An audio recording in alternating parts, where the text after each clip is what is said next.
नमस्कार दोस्तों। आज हम गीता के पहले अध्याय के 36वें श्लोक का अर्थ समझेंगे। लेकिन उससे पहले अगर आप हमारे YouTube चैनल गीता ज्ञान पर नए हैं तो प्लीज हमारे YouTube चैनल गीता ज्ञान को सब्सक्राइब करें और लाइक और शेयर करना मत भूलिएगा। यह श्लोक अर्जुन के मन में चल रहे गहरे द्वंद्व और करुणा को प्रकट करता है। युद्ध भूमि में खड़े अर्जुन केवल एक योद्धा नहीं है, बल्कि एक संवेदनशील और विचारशील मनुष्य के रूप में सामने आते हैं। इस श्लोक में अर्जुन श्री कृष्ण से कहते हैं, हे माधव, अपने ही बंधु बांधवों को मारकर हमें क्या सुख मिलेगा? धृतराष्ट्र के पुत्रों को मारकर हमें केवल पाप ही लगेगा। यह वाक्य अर्जुन की मानसिक स्थिति को स्पष्ट रूप से दर्शाता है। वे युद्ध की भयंकरता को देखकर विचलित हो चुके हैं। उनके सामने उनके गुरु, पितामह, चाचा, भाई और मित्र खड़े हैं। ऐसे में उनका हृदय दया और करुणा से भर जाता है। अर्जुन का प्रश्न केवल व्यक्तिगत नहीं है, बल्कि नैतिक भी है। वे सोच रहे हैं कि क्या सत्ता और राज्य प्राप्त करने के लिए अपने ही परिवार का विनाश करना उचित है? उन्हें लग रहा है कि यदि वे यह युद्ध जीत भी जाते हैं तो वह विजय उन्हें सुख नहीं दे पाएगी, क्योंकि उस विजय के पीछे अपनों का रक्त और विनाश होगा।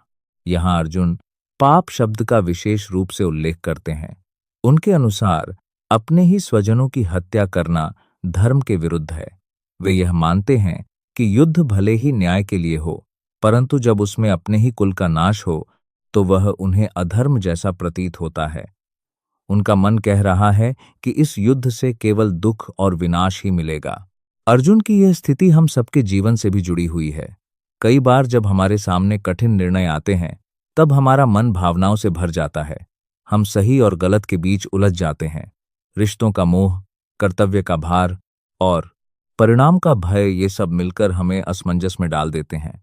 ठीक यही स्थिति अर्जुन की भी है। इस श्लोक में अर्जुन का मोह स्पष्ट दिखाई देता है।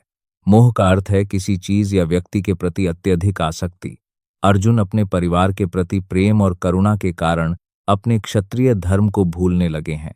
उनका मन युद्ध से हटकर रिश्तों की ओर चला गया है। वे सोचते हैं कि यदि अपने ही लोगों का विनाश हो जाएगा तो राज्य का क्या मूल्य रह जाएगा। लेकिन यह भी ध्यान देने योग्य है कि अर्जुन का यह भाव पूरी तरह गलत नहीं है। यह उनके अंदर की मानवीय संवेदना को दर्शाता है। वे निर्दयी नहीं हैं। वे केवल विजय के लिए अंधे होकर युद्ध नहीं करना चाहते। वे पहले उसके परिणामों पर विचार कर रहे हैं। यही उनकी महानता भी है। यही वह महत्वपूर्ण क्षण है जहां से गीता का दिव्य ज्ञान प्रारंभ होता है। अर्जुन का यह भ्रम, यह शोक और यह मोह ही श्री कृष्ण के उपदेश का कारण बनता है। यदि अर्जुन के मन में यह प्रश्न न उठता तो शायद गीता का अमूल्य ज्ञान संसार को न मिल पाता।